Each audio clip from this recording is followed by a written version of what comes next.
Muy buenas tardes con todos ustedes, colegas, estimados profesionales del derecho, estudiantes, quienes nos están observando a través del grupo de cursos jurídicos EJU 2020 en Facebook Live.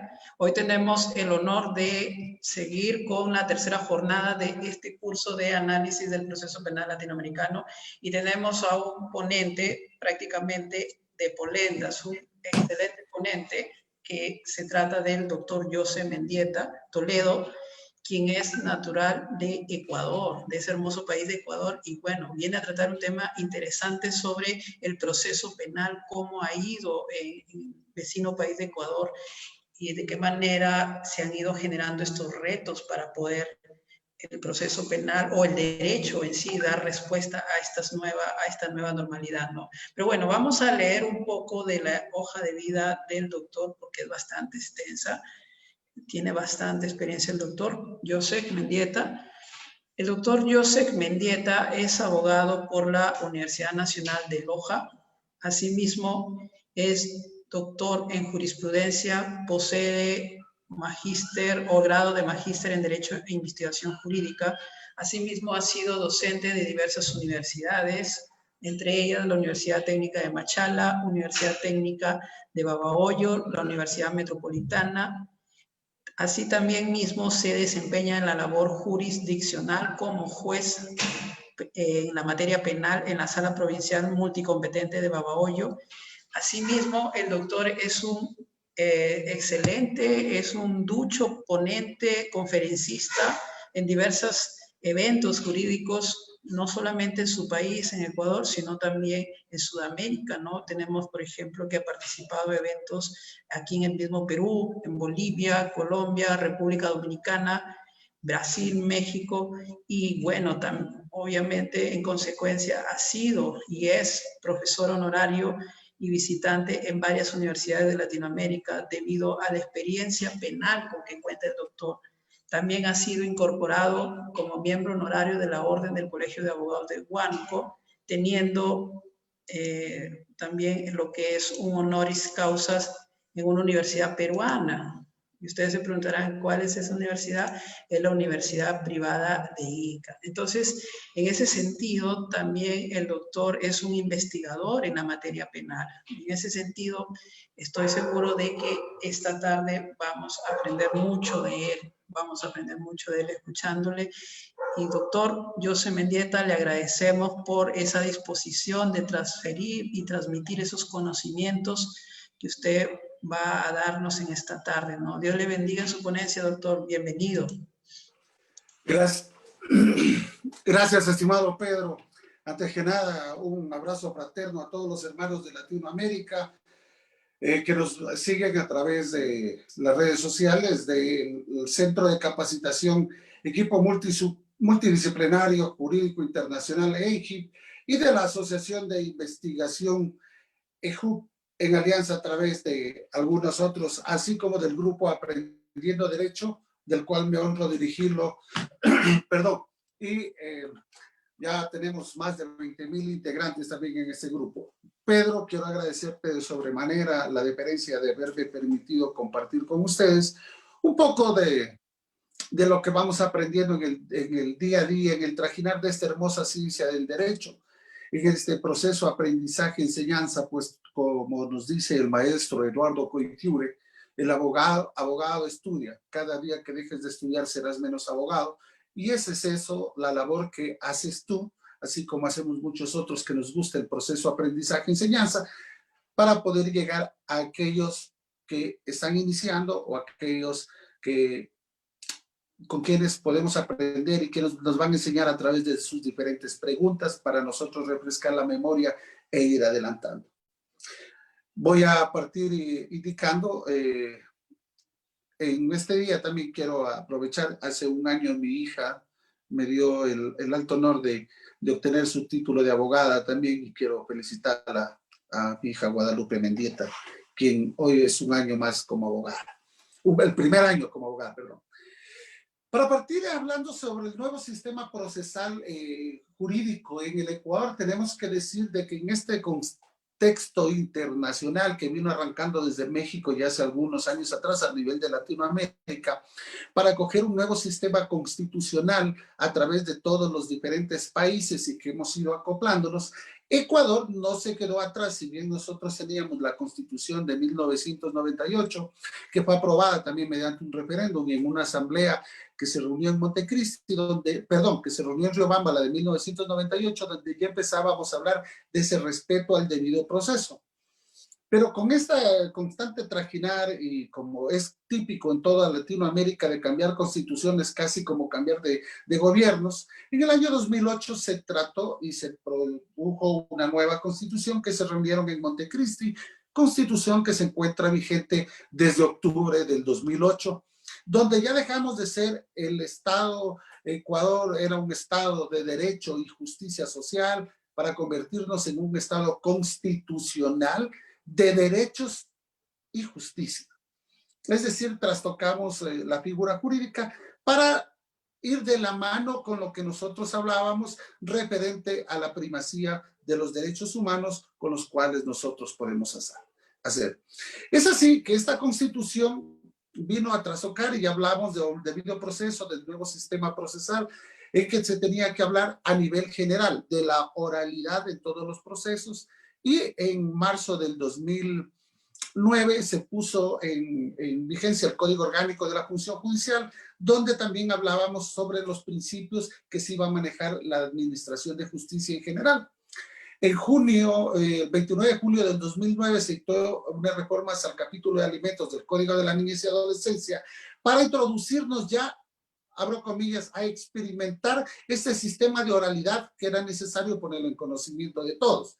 Lo cual nos resultó muy bueno, porque un juicio de alimentos anteriormente, me pongo un ejemplo, duraba 6 meses, 1 año, a veces 2 años en que se emita la sentencia, la resolución, pero ya con este nuevo sistema, duraba en la audiencia, en el auto de calificación, ya se convocaba la audiencia, se señalaba, y en la sola audiencia iba la conciliación, contestación, evacuación de pruebas y resolución en forma oral, para que los abogados en el libre ejercicio de la profesión, los jueces también, empecemos a volvernos más duchos en lo que era la oralidad, y qué mejor manera de irlo practicando.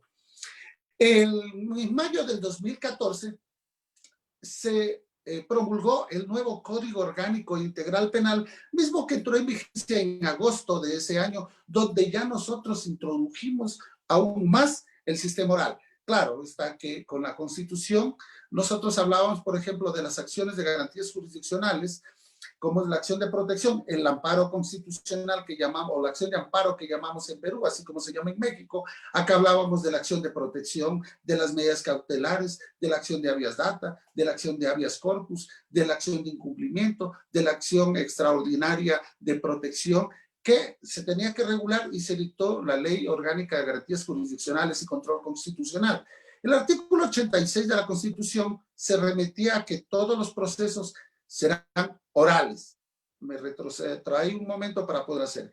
Entonces, en agosto del 2014 entró en vigencia el nuevo Código Orgánico Integral Penal. Si bien es cierto, nosotros ya con el Código de Procedimiento Penal de 1983, que lo fuimos acoplando, ya hablábamos de una oralidad, pero no la poníamos en plena vigencia. En esa época yo trabajaba en 2007 hasta el 2008 en un juzgado penal en Cariamanga, provincia de Loja. Nosotros ya hacíamos la oralidad.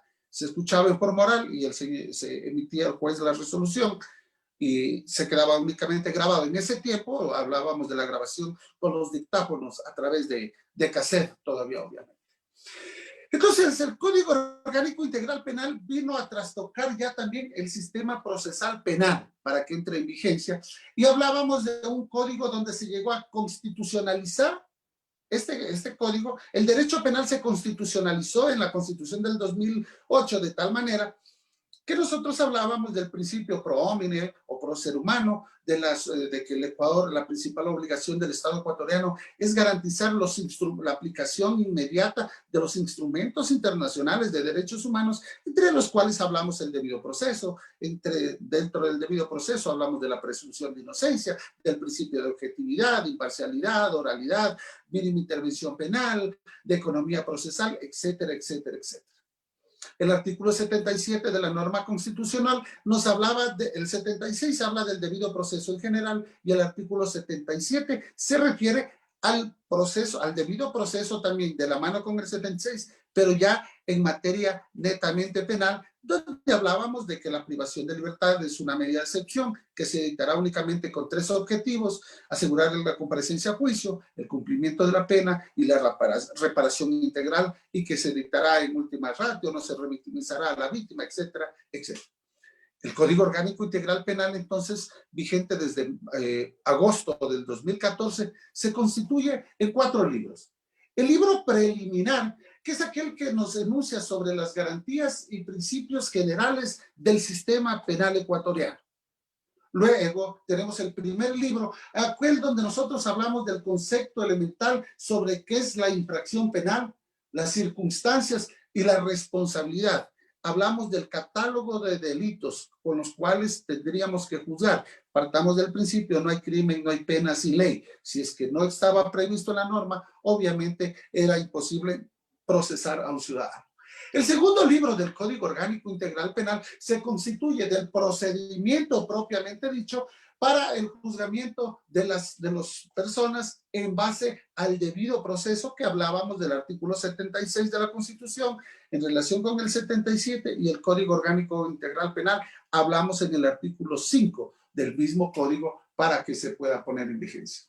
El tercer libro, ya vamos a la fase de ejecución, la punitiva del régimen y tratamiento penitenciario. Anteriormente, o antes del Código Orgánico Integral Penal, nosotros teníamos todas las leyes penales disgregadas en una serie: el Código Penal, el Código de Procedimiento Penal, la Ley de Sustancias Estupefacientes y Psicotrópicas, hablábamos de la Ley de Tránsito, del Reglamento de Tránsito, hablábamos del juzgamiento de adolescentes infractores, hablábamos un sinnúmero de procedimientos penales. Todos estos aquí los hicimos dentro de un solo cuerpo legal, que es el Código Orgánico Integral Penal. Perdón. Ese nuevo modelo de administración de justicia penal, que va de la mano con la normativa constitucional, es aquel que permite que sea un sistema acusatorio. Dejamos de lado ya ese sistema inquisitivo para convertirnos en un sistema acusatorio netamente oral, donde exista la contradicción de las pruebas y la inmediación propiamente dicha del juez, a efecto de que garantice esos principios constitucionales contenidos también en instrumentos internacionales de derechos humanos dentro de su modelo, que se debían contar con algunas de las reglas o de los roles que se tenían que hacer. Recordemos lo que había dicho anteriormente: la principal obligación del Estado ecuatoriano es garantizar los derechos establecidos en los instrumentos internacionales de derechos humanos.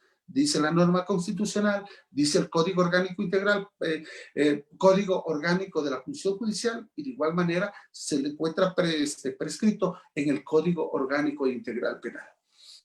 El nuevo modelo de administración de justicia penal es en el cual, de conformidad con lo dispone el artículo 195 de la Constitución, tomando en consideración que nosotros ya dejamos de lado aquella división de poderes que nos enseñó Montesquieu: poder ejecutivo, poder legislativo y poder judicial, ya tenemos 5 funciones: la función ejecutiva, la función legislativa, la función judicial, la función electoral y la función de participación ciudadana, con el cual nosotros tenemos. El artículo 195 de la Constitución, guardando relación con lo que dice, nos habla referente al rol propiamente de la Fiscalía, que es aquel que tiene en sí, que en pocas palabras voy a decir, es el dueño del proceso penal público, porque también tenemos el proceso penal privado, que de eso trataremos de toparlo más adelante. El impulso del proceso a efecto también de buscar las soluciones alternativas, para tomar en consideración lo que la Constitución de la República del Ecuador nos habla, de que se tratará de buscar, primero, la mínima intervención penal, y que trataremos de buscar las soluciones de los conflictos a través de los métodos alternativos de solución de conflictos en todos aquellos procesos que no se opongan, que no esté en riesgo la vida, los delitos sexuales, a efecto de poder garantizar también que no se ponga en movimiento ese engranaje jurídico de parte del Estado, Fiscalía, Defensoría Pública, Función Judicial, y se trata de hacer esa mínima intervención penal a través de la solución de los métodos alternativos. La defensa técnica, sea pública o privada, de los derechos de la persona procesada y de la víctima. La Constitución garantiza los derechos de las partes procesales y están previstos también en el Código Orgánico Integral Penal. No como algunos creen que solamente los derechos humanos solamente están para precautelar los derechos del victimario o del procesado, sino que también se precautela el derecho de la víctima.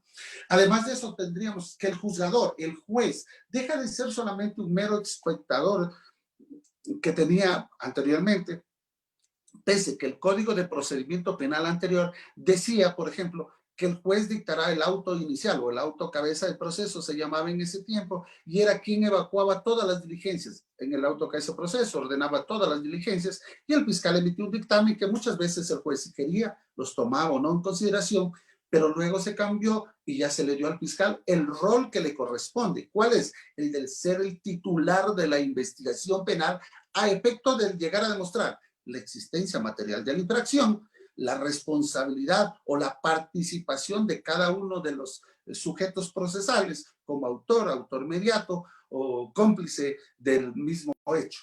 Entonces el juez se convierte ya con este nuevo Código Orgánico Integral Penal y todo, se convierte en y tomando en consideración las disposiciones constitucionales, en un juez de garantías penales con los cuales cumple la garantía de controlar el proceso, de que no se den violaciones al debido proceso, por ende a los derechos humanos, y a efecto de emitir su sentencia.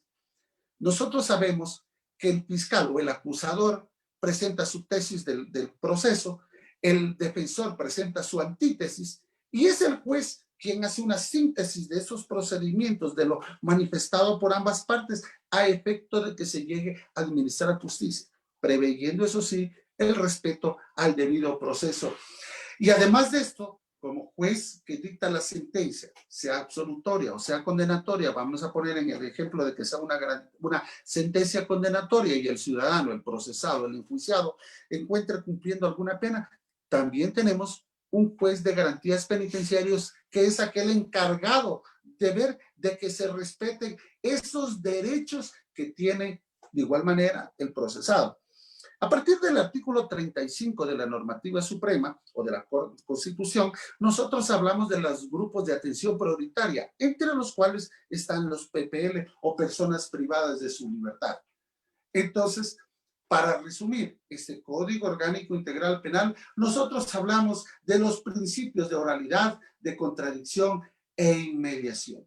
Debemos nosotros recordar que el Código Orgánico Integral Penal de igual manera nos habla de la dignidad y titularidad de los derechos, de los principios de legalidad, favorabilidad, del indubio pro reo, de la presunción de inocencia, de la igualdad de armas, de la impugnación procesal, del reformato imperius, de la prohibición de la autoincriminación porque se prohíbe también por norma constitucional, de la prohibición del doble juzgamiento, nadie puede ser procesado 2 veces por la misma causa, del derecho a la intimidad, a la concentración, a la dirección judicial del proceso que está a cargo del juez y al impulso procesal a través de actos, juicios o procesos que son públicos, excepto aquellos que la ley prohíbe, como son los delitos sexuales e incluso los de violencia de género o violencia intrafamiliar.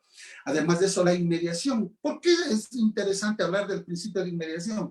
Porque anteriormente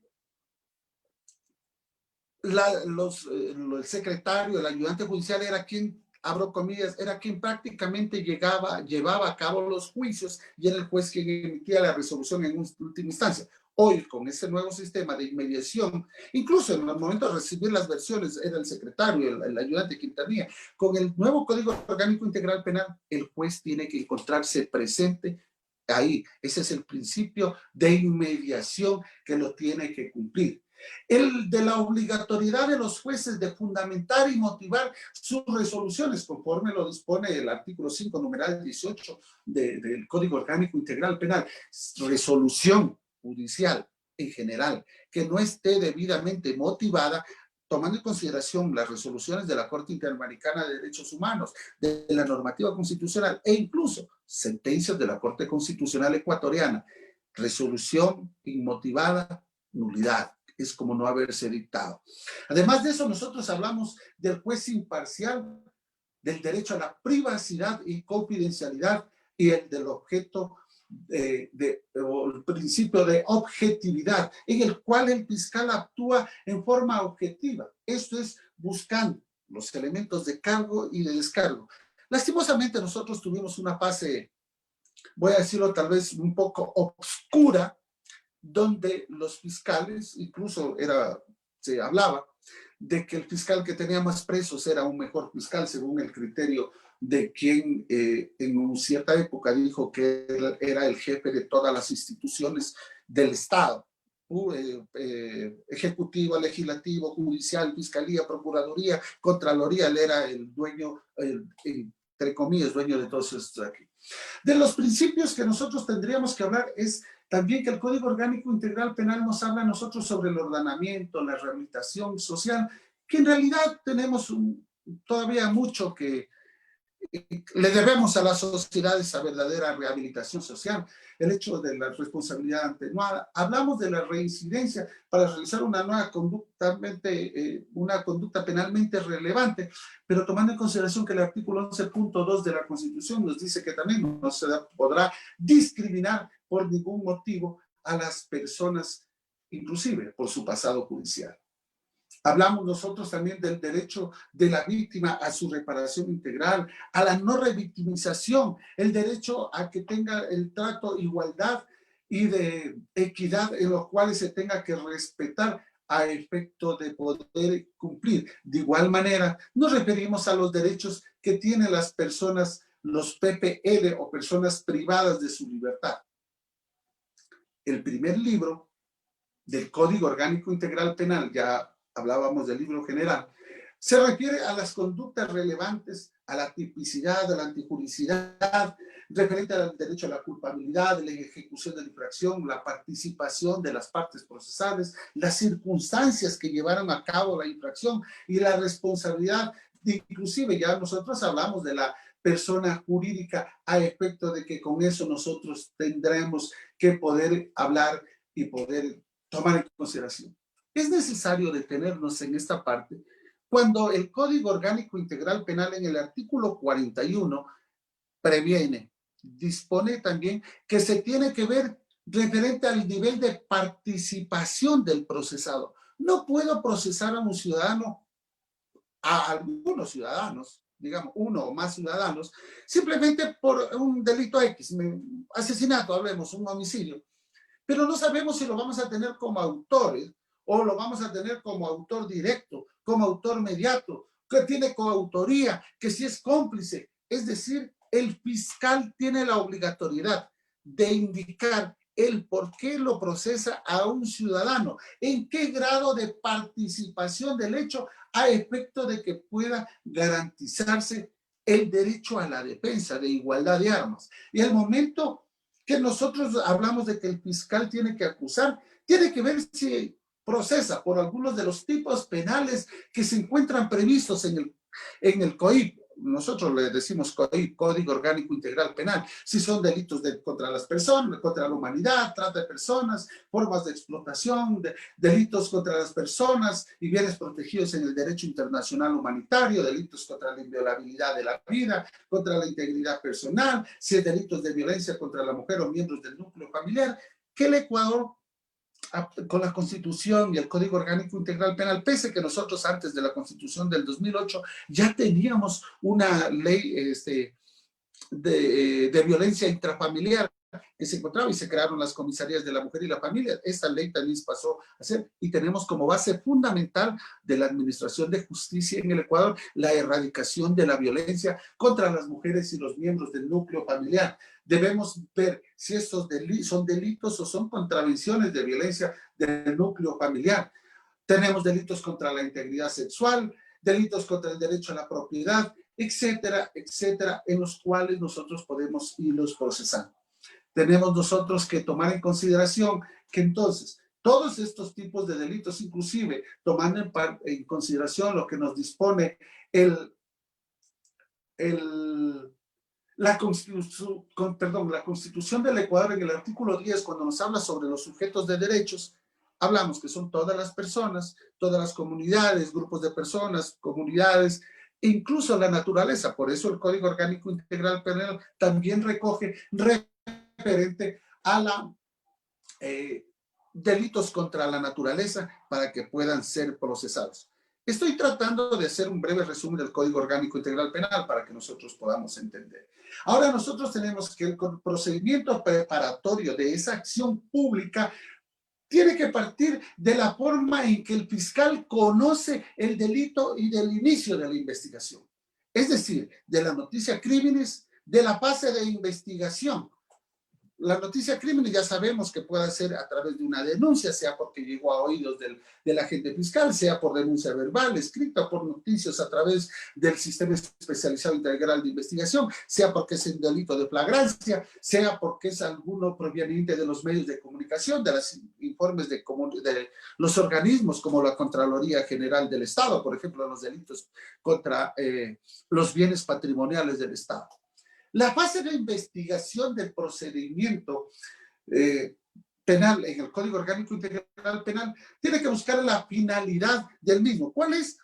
Demostrar la existencia material de la infracción, la responsabilidad de las personas a través del cumplimiento de las diligencias preliminares. No nos olvidemos que los procesos tienen el proceso prejudicial, que es la fase de indagación previa, que es aquella donde el fiscal debe reunir los suficientes elementos de convicción para poder demostrar si es que existe, primero, la responsabilidad material de la infracción y segundo, la existencia material de la infracción y segundo, la responsabilidad penal de la persona procesada.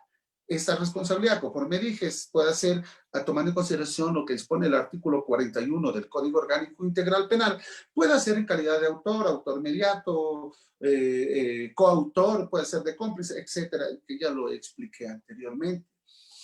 Las diligencias preliminares que cumple a través, si son delitos contra las personas, me voy a imaginar, a través de las experticias de reconocimiento médico legal, de reconocimiento del lugar, de la recepción de versiones que se puedan hacer a efecto de poder demostrar la existencia de infracción.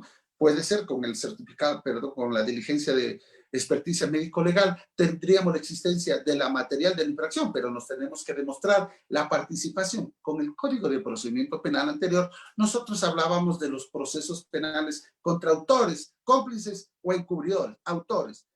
Iniciábamos un proceso contra autores y muchas veces continuaba todo un proceso y nunca se llegaba a esclarecer porque se quedaban autores, se desconocía. Ya el Código Orgánico Integral Penal, ¿qué nos dice? El fiscal tiene la obligatoriedad como titular de la investigación de determinar la participación del ciudadano a efecto de que de recién ahí, de esa etapa de indagación previa, pasemos a la etapa de instrucción fiscal ya como un posible responsable del hecho, o perdón, no como un responsable, como un ciudadano investigado, porque todos gozamos de la presunción de inocencia, hasta que se muestre lo contrario con sentencia debidamente ejecutoriada.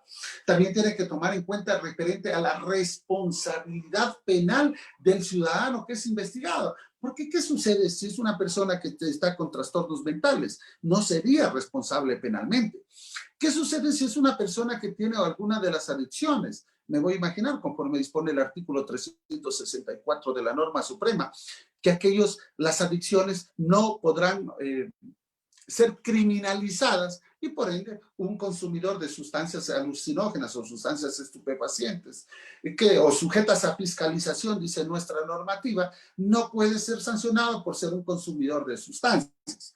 No estoy incentivando el consumo, ojo, estoy hablando de lo que dice la normativa constitucional y por ende, si ya ve el fiscal de que es un ciudadano que es consumidor, ya no lo va a poder procesar y obviamente ya la etapa de indagación previa morirá ahí. Es decir, tiene que llegar a efecto de lograr demostrar la responsabilidad también del ciudadano investigado. Tiene que determinar la conclusión de esa etapa de investigación para pasar a la siguiente fase, de que es la fase de instrucción fiscal. Los procedimientos que se encuentran previstos en el Código Orgánico Integral Penal, nosotros partimos de que puede haber un procedimiento ordinario a través de audiencias, todas son audiencias orales, la aplicación de medidas cautelares, los medios de prueba y los procedimientos especiales con los cuales nosotros tendríamos que llegar a tener en consideración. Ahora bien, nosotros sabemos que la flagrancia es cuando el delito, para ya ir poniéndonos en lo que es el procedimiento penal, tomando en cuenta que este evento es referente a los procesos penales a nivel de Latinoamérica, pero tenía que hacer una breve introducción. Sabemos que la flagrancia, el día de ayer escuchaba la exposición, perdón, la intervención en una audiencia de un colega abogado, quien decía, en audiencia de flagrancia es lo que nos hace oler bien. En la audiencia de flagrancia es aquella que en este caso, cuando en el Ecuador, ¿qué es lo que nos prevé? Cuando el agente que cometió el delito lo hace en presencia de una o más personas, cuando es descubierto en el momento mismo del acto delictivo o cuando es descubierto después del hecho, siempre y cuando exista una persecución continua e ininterrumpida dentro de las 24 horas subsiguientes. Estamos hoy día viernes, son las 18 horas con 40 minutos, hasta el día sábado, 18 horas 40 minutos podrá ser detenido y podrá ser procesado en audiencia, perdón, iniciada la audiencia de flagrancia para poder descubrir. Si se pasó 18 horas 50 minutos del día sábado, ya no podemos nosotros hablar de la flagrancia que haya existido. O siempre también esa flagrancia, podríamos hablar siempre y cuando se ha encontrado con armas, instrumentos o productos del delito con huellas o documentos. Las cuasi flagrancias que nosotros hablamos se debe tomar en cuenta que la persecución ininterrumpida es desde el momento del hecho hasta la aprehensión. Estas reglas no operan en delitos continuados. No podríamos nosotros hablar de esa flagrancia, delitos continuados, porque estaríamos equivocados completamente y eso no nos permitiría a nosotros entender de mejor manera cómo se tiene que respetar ese debido proceso. Esa investigación previa, que es la que nosotros hablamos, tiene un tiempo de duración de 1 año en los delitos cuya pena llegue hasta los 5 años, no exceda de 5 años. De 2 años, siempre y cuando la pena sea mayor a 5 años y tiene un tiempo de duración de la etapa de investigación previa, donde nosotros presentamos los elementos de cargo y de descargo. No podemos nosotros hablar, porque ahí se recogen los elementos de convicción, no hablamos de pruebas, sino que hablamos de los elementos de cargo y descargo. Que nosotros podamos entender, y también nosotros hablamos que, conforme decíamos anteriormente, en los delitos de lesa humanidad, por ejemplo, como desaparición de personas, esta duración de la etapa de investigación previa es indefinida y eso le permite al agente fiscal poder investigar y poder lograr determinar, repito, la existencia material de una infracción, perdón, y la responsabilidad del ciudadano investigado.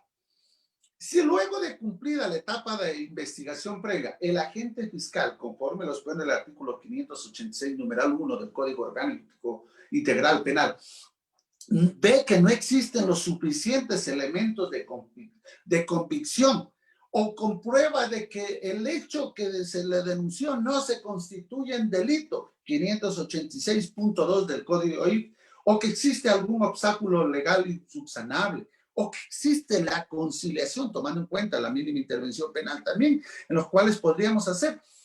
¿Qué es lo que puede hacer el agente fiscal? ¿O qué es lo que debe hacer el agente fiscal? Si alguno de los requisitos del artículo 586 es ordenar el archivo de la investigación dentro de los plazos ya establecidos también en el mismo Código Orgánico Integral Penal. Nosotros tenemos que recordar que los fiscales pueden cumplir actos o actuaciones de carácter urgente. En el caso cuando las acciones pueden ser para conservar o preservar las evidencias o impedir la consumación de un delito. No nos olvidemos que la doctrina en general nos enseña que se cometen delitos por comisión y por omisión. Y si el fiscal llega a tener conocimiento que se podría conocer cometer alguna infracción penal, tiene la obligatoriedad de impedir a través del cumplimiento de las actuaciones fiscales urgentes que se encuentran previstas en el 583 del Código Orgánico Integral Penal. Esa etapa de investigación previa es aquella que nos permite, conforme dije, lograr demostrar referente a la existencia de la infracción, la participación del delito, para que de esta manera nosotros podamos cumplirlos y que el fiscal tenga los suficientes elementos de convicción que puedan ser presentados ante el señor juez de garantías penales a efecto de que pueda él también ordenar algunas de las medidas que se encuentran previstas, medidas cautelares, me voy a imaginar, que se encuentran previstas en el artículo 522 del Código Orgánico Integral Penal, donde tenemos 6 medidas. Y la sexta es la prisión preventiva. La sexta, la última, conforme la doctrina nos enseña, conforme los instrumentos internacionales de derechos humanos nos enseñan, la prisión preventiva es la excepción a la regla. La regla es de que uno se defiende en libertad. Y es así que la misma Constitución en el artículo 77, numeral 1, y en el numeral 11, ¿qué nos dice? Para resumirlo, la privación de libertad es una medida de excepción que se dictará con el fin de asegurar la comparecencia a juicio, el cumplimiento de la pena y la reparación o el resarcimiento del daño. Y que los jueces y juezas tienen la obligación de aplicar medidas alternativas a la prisión o a la privación de libertad conforme a la ley. En la ley hablamos del Código Orgánico Integral Penal, el artículo 522 que nos habla, prohibición de salir del país, la presentación periódica, el hecho de la utilización del dispositivo electrónico, el arresto domiciliario, nosotros tenemos la caución y en sexto lugar nosotros hablamos ya de la privación de libertad. Es decir, el fiscal no puede pedir porque sí, prisión preventiva únicamente y el juez ordenarla porque el fiscal lo solicitó. No, no. El juez, como garantista de los derechos de las partes procesales y como juez de garantías penales, tiene que ver si se encuentran reunidos los requisitos que prevé el mismo Código Orgánico Integral Penal a efecto de que con esto pueda defenderse y pueda ejecutar las acciones a efecto de garantizarle sus derechos a la defensa también de la parte y que se defienda en libertad.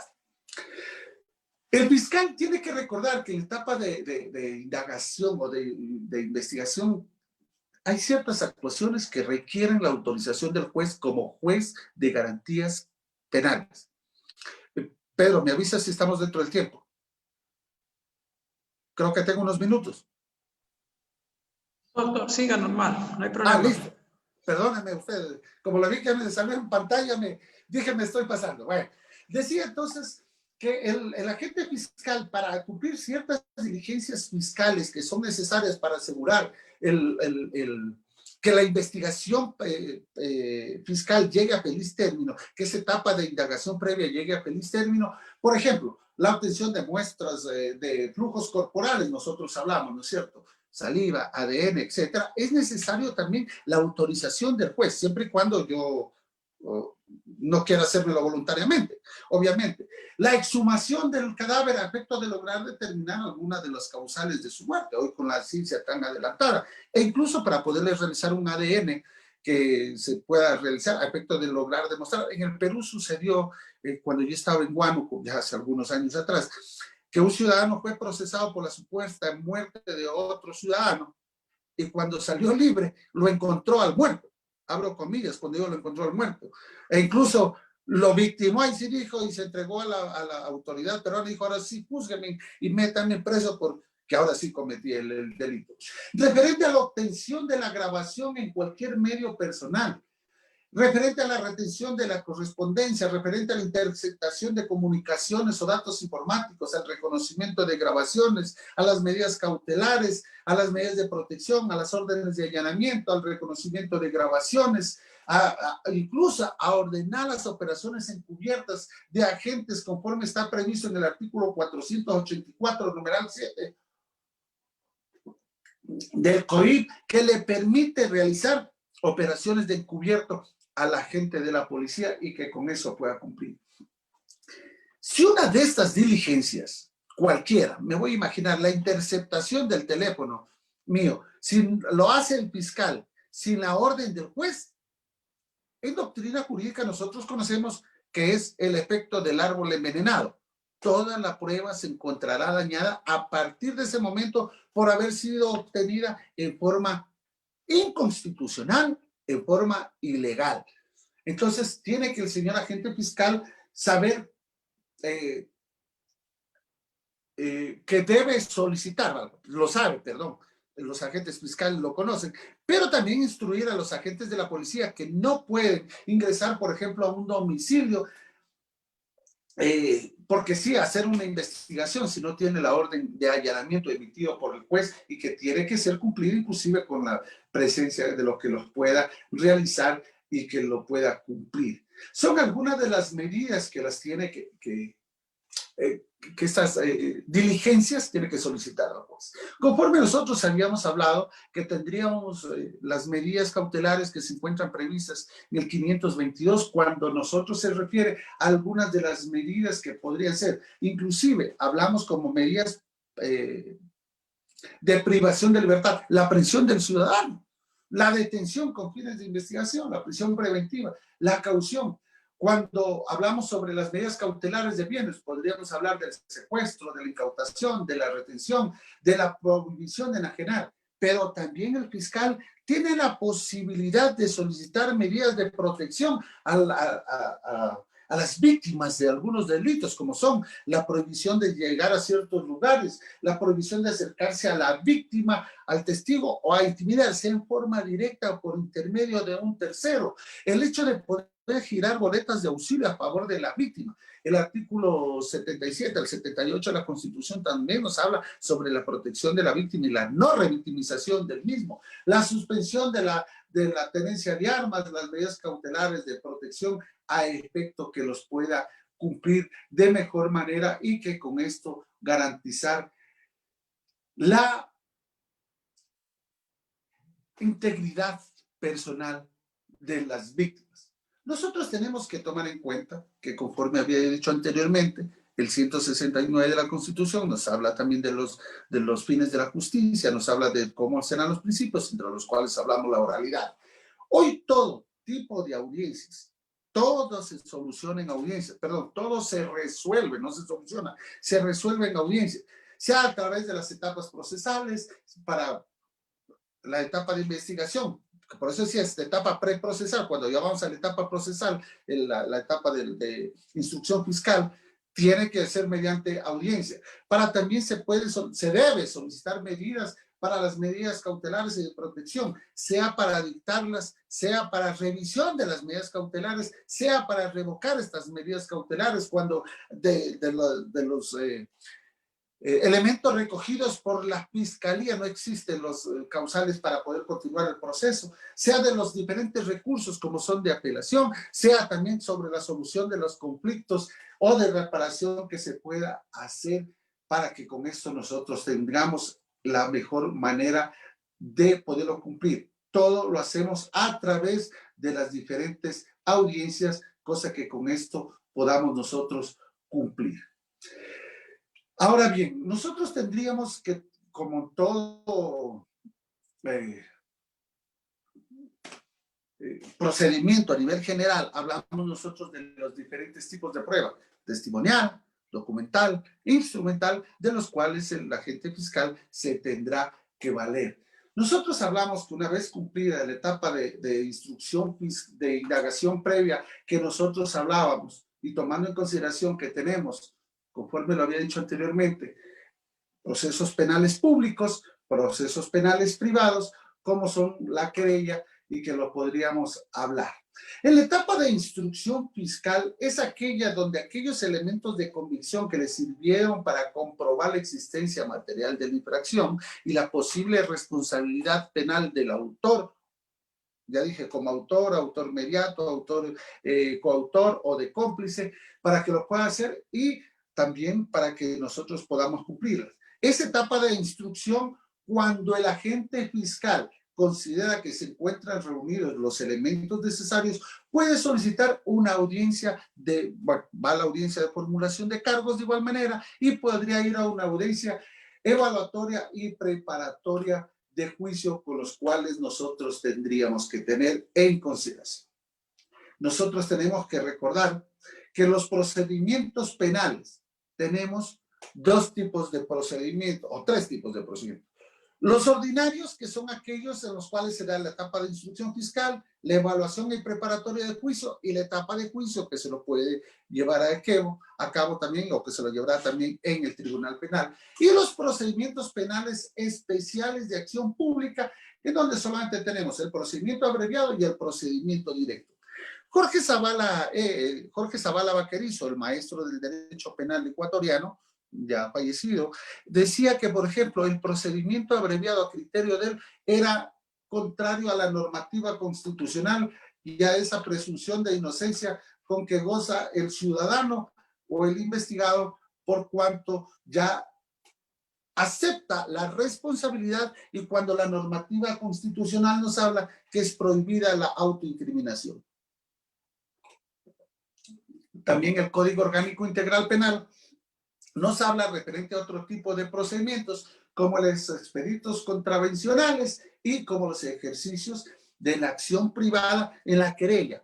El Código Orgánico Integral Penal llegó a cambiar la figura de la querella. Anteriormente nosotros hablábamos de la injuria grave, de la injuria no calumniosa, la injuria grave no calumniosa. Le decían a Joseph Mendieta, tú eres feo, y yo podía presentar una querella. Pero el Código Orgánico Integral Penal, ¿qué dice? No, ahora las querellas son solamente aquellas de la falsa imputación del cometimiento de un delito para que lo podría hacer. Ahora bien, en el alegato de apertura en las diferentes audiencias nosotros tenemos la orden de intervención. El director de orquesta o el director de la audiencia es el juez. Es quien da las reglas. Y por lo regular uno se inicia pidiéndole a la secretaria que certifique la comparecencia de las partes, que asegure que el sistema informático o telemático de grabación de audiencias, el sistema de la cámara, hoy que estamos utilizando la telemática propiamente dicho, que se esté grabando la audiencia, el hecho de la comparecencia de las partes, si es el juez quien da las reglas. Prohibido utilizar cualquier sistema, primero, de grabación, toma de fotografías, filmación, o sistemas que puedan interrumpir la utilización de los celulares en el momento de la audiencia que empiecen a timbrar o a sonar. Eso obviamente el juez debe dar las reglas. En primera instancia, ¿quién va a intervenir en la audiencia en el alegato de apertura? Es el agente fiscal. ¿Quién tendrá que coger y enunciar su teoría del caso, lo que va a demostrarle al señor juez referente a la existencia de infracción y la responsabilidad penal del procesado? Luego intervendrá la víctima si es que quiere intervenirlo y luego el defensor público o privado en representación del procesado para que con esto puedan hacer sus alegatos de apertura con los cuales nosotros podamos entenderlos. Una vez que se da el alegato de apertura, nosotros vamos a la siguiente fase, que es la práctica de las pruebas, que cada una de las partes y los que saben, nosotros somos veros aprendices del derecho, de las técnicas de litigación oral, ¿qué nos enseñan? El alegato de apertura es decirle, señor juez, con las pruebas que yo voy a presentar, voy a demostrar que el ciudadano Condorito mató a Pepe Cortisona con un arma cortopunzante a través de una herida provocada a la altura del pulmón derecho y de que el mismo hubieron testigos que lo vieron que Condorito huyó y que en las huellas digitales obtenidas en el arma que se le encontró en el cuerpo de Pepe Cortisona asesinado corresponden al ciudadano Condorito.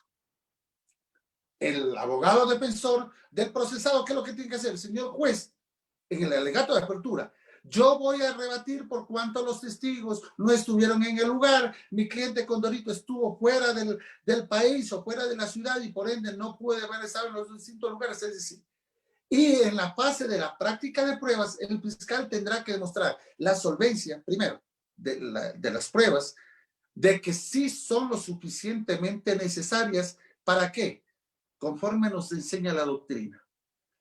Para lograr desvirtuar la presunción de inocencia, las pruebas del fiscal o en el cometimiento de una infracción deben calzar como el guante a la mano, referente a demostrar la responsabilidad en la participación del hecho penal que se investiga. Eso nosotros debemos recordar, y la contraparte tendrá que, a través de su práctica de pruebas, tratar en primer lugar de desacreditar los testigos, de desacreditar los peritajes que hayan hecho la fiscalía. El médico legista, señor médico legista, ¿cuántos años tiene usted de experiencia? ¿Qué tiempo usted ha hecho? ¿Cuántas autopsias ha practicado referente a las huellas digitales encontradas en el arma? ¿Se respetó la cadena de custodia? No, es que lo cogió un vecino, luego le entregó al otro y de ahí después le entregaron a la fiscalía, perdón, a la policía, los cuales lo cogieron y nunca hubo cadena de custodia. Eliminada esa prueba, conforme dije, por el efecto del árbol envenenado. Luego viene la fase o el alegato de cierre, que no es otra cosa. Estoy haciendo un breve resumen de técnicas de litigación oral, que la agente fiscal va a decir: señor juez, con las pruebas, con las versiones recibidas, con los testimonios recibidos a fulano, sutano, mengano, con las pruebas periciales, con las pruebas documentales, he demostrado esto. La contraparte tendrá que rebatirlo y de esta manera el juez tendrá que emitir su resolución, sea condenatoria o sea absolutoria, a través de una resolución en forma oral en el momento mismo de la audiencia.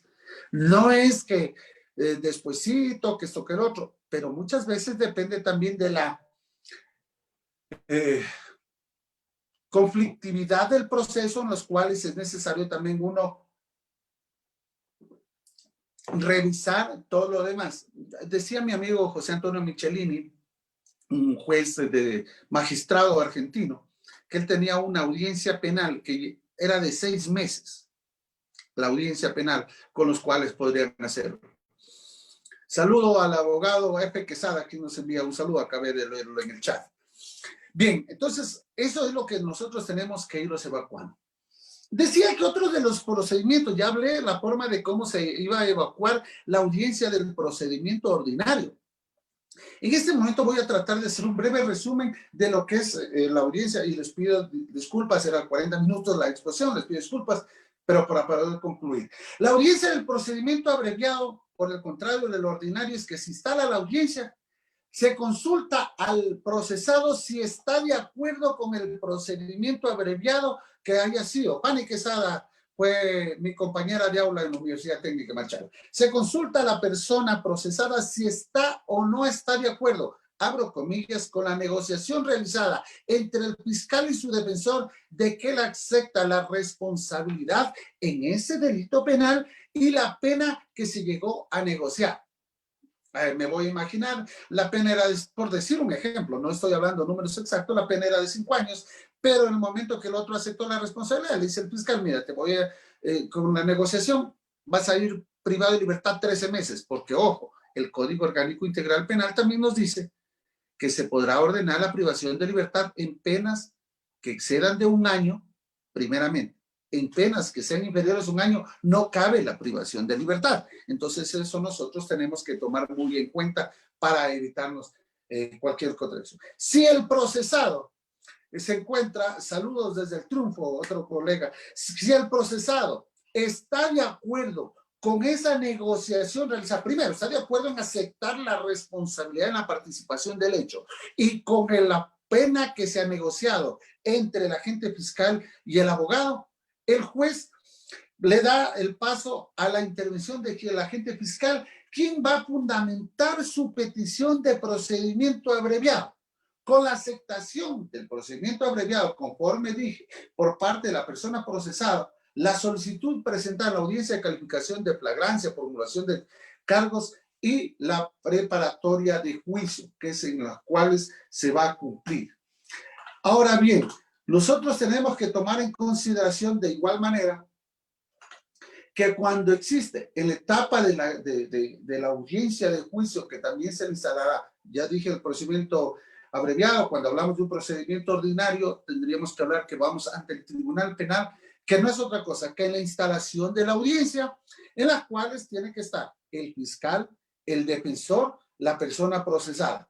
El acusador particular podrá intervenir a través de un procurador judicial para que lo pueda demostrar. Con eso, su aceptación a participar en el acto mismo de la audiencia. Se sancionan las audiencias fallidas cuando es responsabilidad de algunas de las partes. Depende de los jueces, fiscales, de otros servidores, se aplicará lo que expone el artículo 603. Si es que el abogado defensor del procesado o de alguna de las partes no compareciera, vamos a hablar del procesado, el juez puede imponer una sanción de hasta 2 salarios básicos unificados, que en el Ecuador nosotros hablaríamos $800 a grosso modo, de multa al abogado por no comparecer a la audiencia. Se declara fallida y se le impone la multa. Hasta de 2 salarios. No le dice de, y eso tienen que tomar en cuenta los compañeros jueces. En el caso particular, uno se aplica la primera vez el 25% un salario básico unificado, que son $100. A la segunda vez se aplicará ya el salario y si es que fallase, otra oportunidad. No en el mismo juicio. Si es que fallase en los registros de uno, tiene que hacerlo. Porque muchas veces son... Y que podrá ya el abogado también justificar su inasistencia, y en las cuales el juez puede revocar esa sanción también, que, ojo, se encarga de cobrar el Consejo de la Judicatura a través del Departamento de Coactivas del propio Consejo de la Judicatura. Una vez instalada la audiencia de juicio, se pasa de igual manera a la práctica de pruebas, a los alegatos, a la decisión judicial, y podría de igual manera cualquiera de las partes procesales podría también coger y apelar o impugnar dicha resolución, cosa que de esta manera poder concurrir, o hablamos del doble conforme que la doctrina nos enseña, o referente a la apelación, para que sea el tribunal de una sala penal o sala multicompetente quien resuelva sobre la apelación interpuesta, sea por fiscalía, sea por la parte procesada, sea por parte del acusador particular, quienes podrían apelar de la decisión judicial intervenida. Perdón, resuelto. Nosotros tenemos, y para ir concluyendo, estimado Pedro, solamente para poderlo entender, como una breve pauta para técnicas de litigación, hablamos sobre la declaración o el alegato de apertura. El abogado tiene que tener muy claro y cómo va a hacer su alegato. Nosotros hablamos, y me acuerdo de mis otros hijos que también tienen su oficina en la ciudad de Machala, junto con Jonathan, José Manuel, y nuestro colega Carlos Campuzano. Ellos, y hemos hablado, hacen una hoja de ruta de cómo van a llevar efecto la defensa, donde va un orden cronológico de los hechos imputados a efecto de poder no hablar sueltos y que lo confunden al juez y que no le va a poder hacer entender lo que quiere hacer. Una exposición del caso en términos simples y creíbles. Nosotros no podemos ir a una audiencia de juicio donde vamos a tratar de utilizar un lenguaje demasiado rebuscado, no porque el juez no entienda, porque también el juez, ojo, como las audiencias son públicas, excepto aquellos que ya habíamos hablado de delitos sexuales o de violencia intrafamiliar, es para el público, para que lo pueda entender, ¿no es cierto? Yo no voy a decir el viento ocasionó tal cosa y yo voy a decir el dios Eolio desvió tal cosa. No nos van a entender la mayoría. La estructura del alegato inicial debe contener inicio, el desarrollo y el final. La exposición de los hechos, la motivación jurídica y los medios probatorios con los cuales pueda ser. Este alegato de apertura, conforme lo había indicado anteriormente, no es otra cosa que busca la visión panorámica de los hechos, el aspecto jurídico y la prueba que uno va a cumplir para con esto nosotros podamos entender y llegar de mejor manera al juez para que emita su resolución. Una vez que haya llegado en apelación, la sala de lo penal, sala multicompetente, aboca conocimiento y convoca en forma inmediata a la audiencia de apelación, donde tendrán que comparecer y en forma oral fundamentar su apelación, se le dará el derecho a la réplica y se resolverá también de igual manera en forma oral referente a la aceptación o no de la apelación interpuesta. Tomando en consideración también lo que la misma Constitución, el Código Orgánico Integral Penal, pero bueno, los instrumentos internacionales de derechos humanos le dicen no reformar un imperio. ¿En qué pasa? Si es que solamente apela el procesado y no apela a la fiscalía, la sala no puede agravar la situación jurídica del procesado que haya apelado porque se iría en contra de las normativas. Hay algunos procesos penales que sí pueden ser casados y otros que también no los cumplen. Eso en sí es el sistema procesal penal ecuatoriano en el cual nosotros estamos ya inmersos y en los cuales nos podríamos enmarcar en lo que tendríamos en el Ecuador y que guarda relación con lo que tendríamos que hacer. Quiero enviar un saludo al triunfo al colega Saruca Castro. Sí, o además una pregunta, si se comete un delito a las 18 horas el día 18 de septiembre del 2020, se detiene al sospechoso el 19 de septiembre a las 15 horas. Pregunta, ¿hasta qué día y hora se puede dar la audiencia de flagrancia? Dentro de las 24 horas, conforme le dije.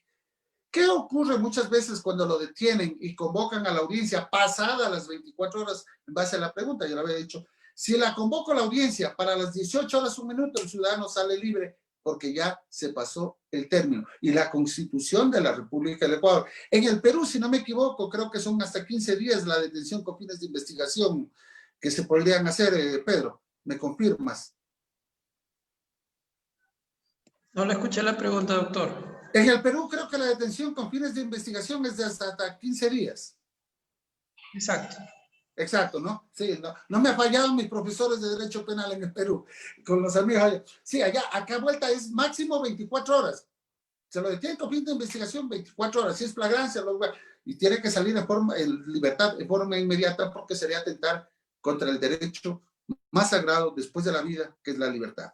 Él, contestando la pregunta que le habían hecho, mi querido Pedro y amigos que nos siguen a través de la red social de Pedro y de el Centro de Estudios y del Grupo Aprendiendo Derecho. En breve resumen, ese es el Código Orgánico Integral Penal que está vigente en el Ecuador desde agosto del 2014 y con el cual nos manejemos y que esperamos que sigamos cumpliendo ese debido proceso. Gracias, Pedro, por la oportunidad.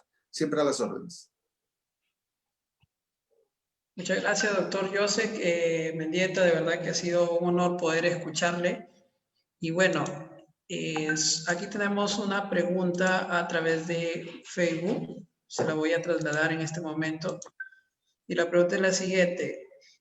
Según el sistema penal ecuatoriano, ¿cuáles son las principales innovaciones respecto a esta nueva normalidad que han adoptado en cuanto a sus procesos judiciales? Esa es una pregunta. Y hay otra pregunta acá, dice, ¿cuáles son los principales retos que usted cree que el Ecuador afronta en materia procesal penal? A ver, si la primera pregunta, si no me equivoco, creo que se refiere a la nueva normalidad que estamos viviendo, que hablamos del COVID. Bueno, el Exacto. Código Penal trata de evitar, en primer lugar, cumpliendo las disposiciones, no el Código Orgánico, sino los jueces y los fiscales deben cumplir las recomendaciones dadas por la ONU y por la Corte Interamericana de Derechos Humanos de evitar los hacinamientos en los centros de rehabilitación, abro comillas, centros de rehabilitación social, pero acá se llaman centros de personas en conflicto con la ley. Pero de rehabilitación no tenemos absolutamente casi nada. Es una tarea que aún nos falta. Lo mismo que sucede en el Perú, los hacinamientos. Y recuerdo que en el Ecuador, en el año de 1982, 1983, se hizo una encuesta en los centros, en las cárceles, vamos a utilizar un término más castellano, donde el 70% de personas que se encontraban privadas de su libertad no tenían sentencia. Y ahí se hizo un proceso de depuración de procesos y obtener la libertad. Creo que es una tarea de los fiscales y de los jueces también empezar a aplicar medidas sustitutivas a la privación de libertad conforme lo dispone la Constitución. Ojo, no es el hecho que al dar una medida sustitutiva ya está libre definitivamente. No, entendámoslo. La medida sustitutiva es que se pueda vender en libertad.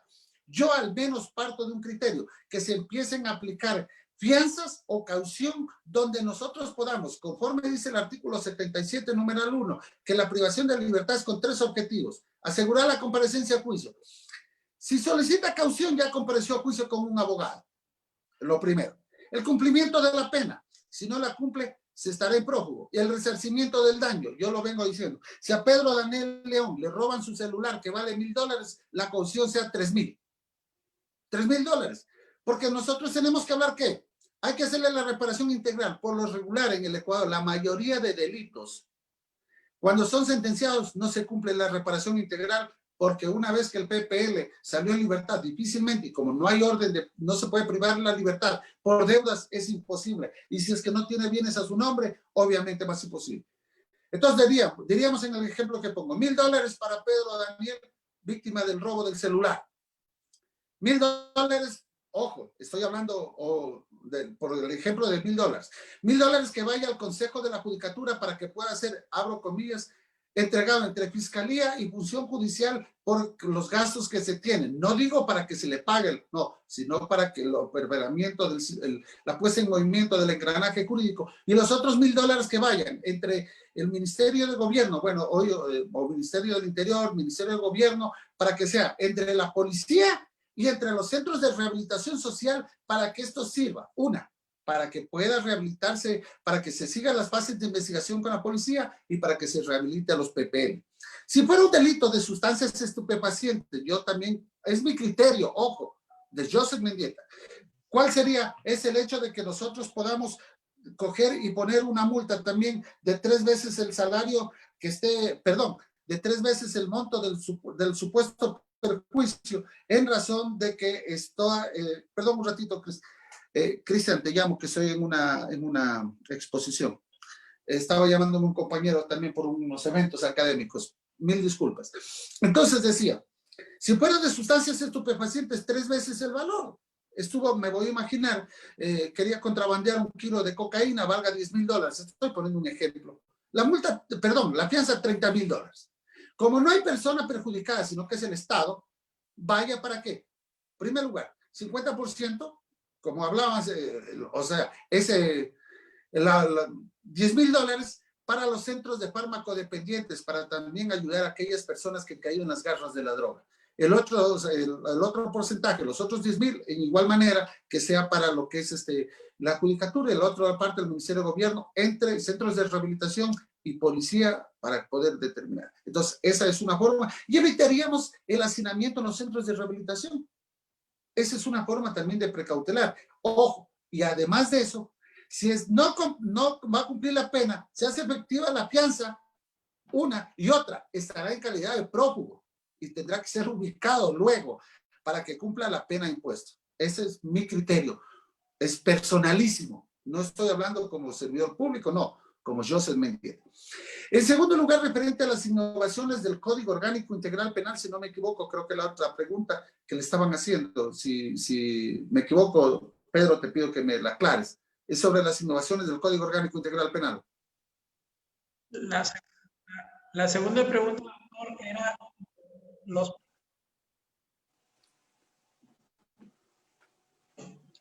¿Me escucha? Sí, te escucho. Doctor. Sí, te escucho. Dime. Hola. Ok. La segunda pregunta era los principales retos respecto al derecho penal ecuatoriano en la actualidad, en este contexto. Listo. Uno de los principales retos que tiene el derecho penal ecuatoriano, en primer lugar, y no me voy a meter en política, es el hecho que los ciudadanos sepamos elegir a nuestros asambleístas, que son los legisladores en el Perú. Porque la política penal a nivel de Latinoamérica es una política populista. No tiene una escuela jurídica que lo pueda determinar. Entonces, porque hoy día se le ocurrió a un asambleísta decir, es que está prendiendo la luz más del tiempo necesario, metámoslo preso. Procesémoslo penalmente. Y la Constitución nos habla de la mínima intervención penal. Entonces, tiene que haber legisladores que hagan leyes que vayan de acuerdo con una escuela jurídica, sea la causalista, sea la finalista, cualquier escuela jurídica, sea que es del derecho penal del enemigo, sea que es de la protección a los derechos de las personas, no, lo que sea, pero que tenga una escuela, no que sea solamente porque a los asambleístas se les ocurre. Es decir, a los asambleístas hablo, y no me meto en política, al poder económico y político que regenta cualquiera de los países a nivel de Latinoamérica. Eso es en general, lo mismo ocurre en Perú, Pedro, y tú no me vas a dejar mentir. Decía nuestro querido colega y amigo Jorge Augusto Lozano Delgado, de Colombia, con quien tú lo sabes, tenemos una amistad también de muchos años, que en Colombia se dio el caso que en la década de los 80, si tú te estacionabas cerca de un semáforo, te metían preso. Si estabas fumando un cigarrillo, ¿no? Droga, en una esquina y a criterio de los legisladores había que metían preso. Si se encontraban dos personas en una esquina con presea, metábamos los presos. Entonces de ahí teníamos que cambiar la criterio. Hay una pregunta que es eso de los asambleístas, son los legisladores en el Ecuador. Si no estoy mal, referente a la pregunta que hacen. Me dice, buenas noches, para eso de los asambleístas tienen que ser personas preparadas y con título acorde a su función. Bueno, el momento que nosotros empezamos a hablar de personas preparadas, tenemos muchas preparaciones, porque hay gente que tiene 10.000 PhD y no sabe ni siquiera, tiene solamente información en su cerebro, no conocimiento. Porque la información que nosotros tenemos en nuestro cerebro se produce en conocimiento el momento que lo replicamos, el momento que lo ponemos en funcionamiento, al servicio de la colectividad. Todo eso de ahí se convierte en conocimiento. Mientras, es como un computador, usted ingrese todo. Si no lo lee nunca, la información que metió es simple información, no es conocimiento. Es lo mismo nuestro cerebro humano. Sí, tendrían que ser personas, en primer lugar, preparadas moralmente, que puedan coger e ir y hacer las cosas como deba de ser. No hay que ir a buscar réditos políticos personales ni familiares, sino ir olvidándose de su bolsillo e ir con conciencia de país a nivel general. El momento que el legislador vaya con esa idea, podríamos nosotros hablar. Y una es, y otra. Yo considero que las asambleas, o el Congreso, hablemos así, o las asambleas, deberíamos despedir a tanto asesor que tienen, que muchas veces no saben, no digo que no saben, muchas de ellos no saben, y simplemente que la asamblea o el Congreso contratar, hacer mediante un concurso público de merecimientos y oposición, un grupo de asesores para el Congreso, no para cada legislador, porque si 5 asesores y los 5 no hacen uno, de nada les sirve. Mientras que con un concurso público de méritos y oposición de la ciudadanía, podríamos elegir, me voy a imaginar, 10 juristas para que sean en el ámbito de la asesoría legal, para la elaboración de las leyes. Ahí creo que nosotros podríamos hablar de una verdadera política penal a nivel de Latinoamérica. No hablo solamente de Ecuador, no, yo hablo en general. Nosotros no hablamos de política, hablamos de derecho. Es necesario que Latinoamérica... Recordemos nosotros solamente, y Pedro, perdóname que tal vez me tome unos minutos. Luego de la Segunda Guerra Mundial, Alemania fue, perdonando, la peor escoria que había en el mundo por todo el holocausto que ocasionó. ¿Y qué hizo Alemania? Se reconstituyó, se reconstruyó ellos mismos. ¿A través de qué? A través de la preparación y de empezar a sacar juristas, de tal manera que hoy la mayor cantidad de juristas de los cuales nosotros hablamos provienen de la Alemania. En materia penal, nosotros estamos hablando también que vienen de Alemania. Entonces, todo eso de ahí nosotros tenemos, a veces es necesario reaprender o aprender de los errores de nuestros vecinos para que haya una verdadera política penal a nivel de Latinoamérica, con gente capacitada, con gente, repito, capacitada moralmente en primer lugar, y luego hablaríamos de la capacitación académica que la pueda poner en funcionamiento, porque yo puedo tener 10.000 doctorados, pero si nunca ejerzo mi profesión, es como haber sembrado en el mar o arado en el viento. Con eso espero haber respondido la pregunta. A veces me emociono demasiado con esta hermosa ciencia. Y eso que no hablamos del francés, que a veces se lo hace en las conversatorios. Pedrito. No, sí, gracias, justamente Muchas gracias, doctor, por la respuesta. Justamente ese es un tema bastante amplio, la cuestión moral, ¿no?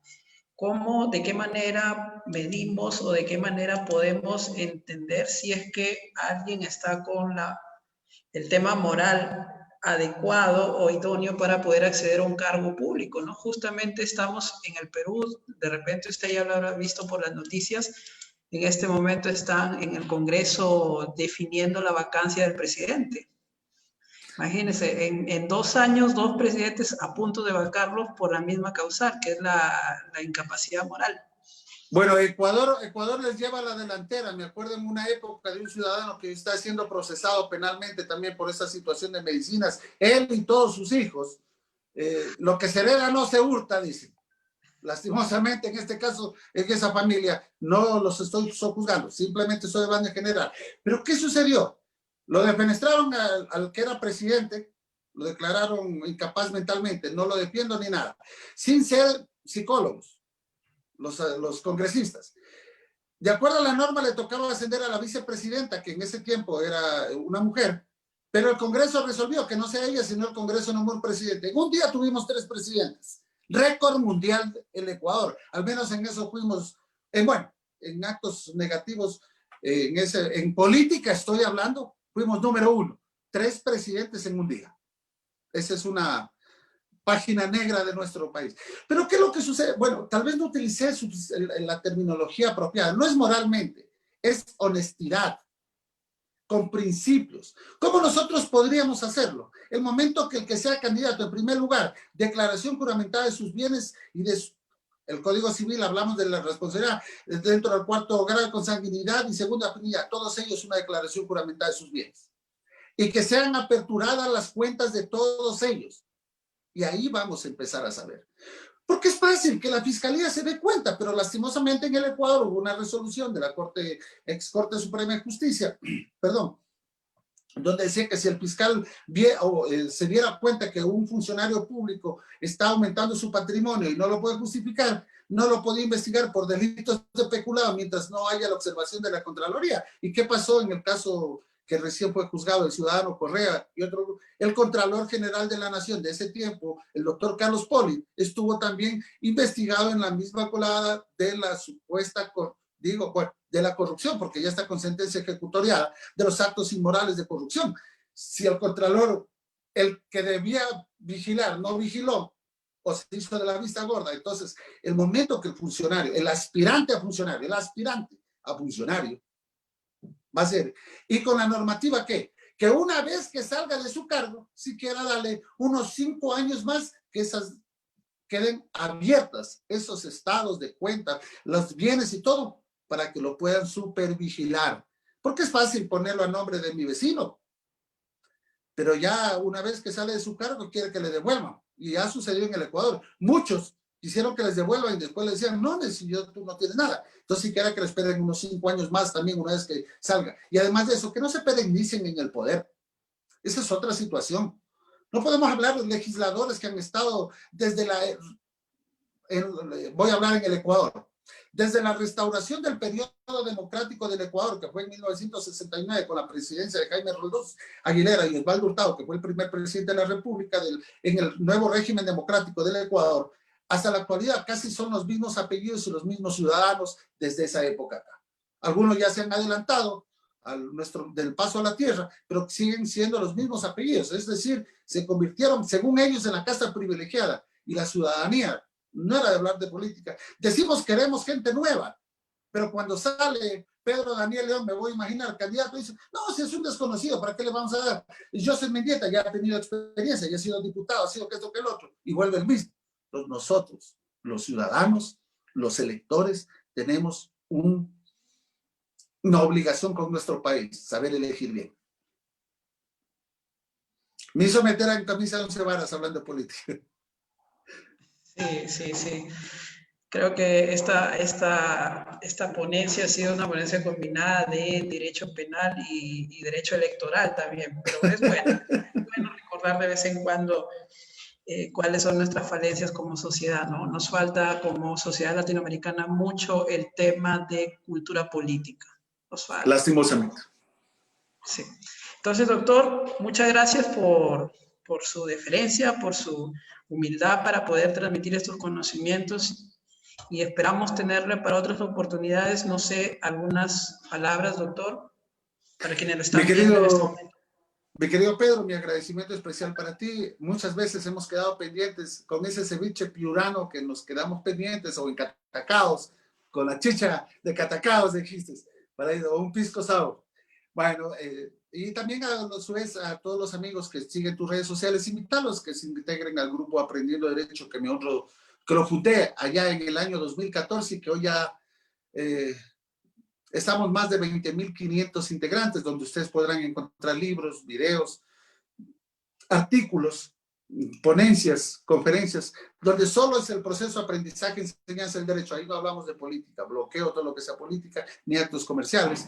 Y recordarles que del 12 al 22 de octubre vamos a tener el segundo Congreso Internacional de Derechos Humanos y Constitucionales en Latinoamérica, y en la cual Pedro Daniel también será uno de los expositores, así como muchos otros amigos. Tenemos aval de universidades de Perú, de Ecuador, entidades académicas de República Dominicana y de otros países, de Bolivia, de Perú, Colombia, Brasil, están uniéndose, de Chile de igual manera, están uniéndose para este gran magno evento que va a ser virtual, y obviamente el evento será gratuito y tendremos expositores también de alto nivel. Espero haber estado a la altura de la vara alta que dejaron los anteriores expositores míos y haber cumplido en algo las expectativas que se hayan forjado con la participación de este aprendiz del derecho, como yo siempre le he dicho. Gracias, Pedro. Un abrazo fraterno para ti y para todos los hermanos latinoamericanos, y aprendamos a vivir,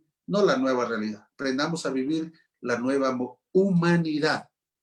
Despeguémonos de lo material y vayamos a lo que realmente vale. Los sentimientos, la familiaridad, los amigos, las cosas que no tienen precio. El momento que dejemos de ser aficionados al dinero, seremos más felices. Yo sé decir que el dinero envilece al ser humano, y es la única realidad. Mucha gente llega a tener dinero y se olvida de dónde proviene, y esa es una triste realidad. Aprendamos a vivir la nueva humanidad. Que esta pandemia nos sirva de ejemplo para saber que teniendo todo el dinero del mundo, nos podemos ir.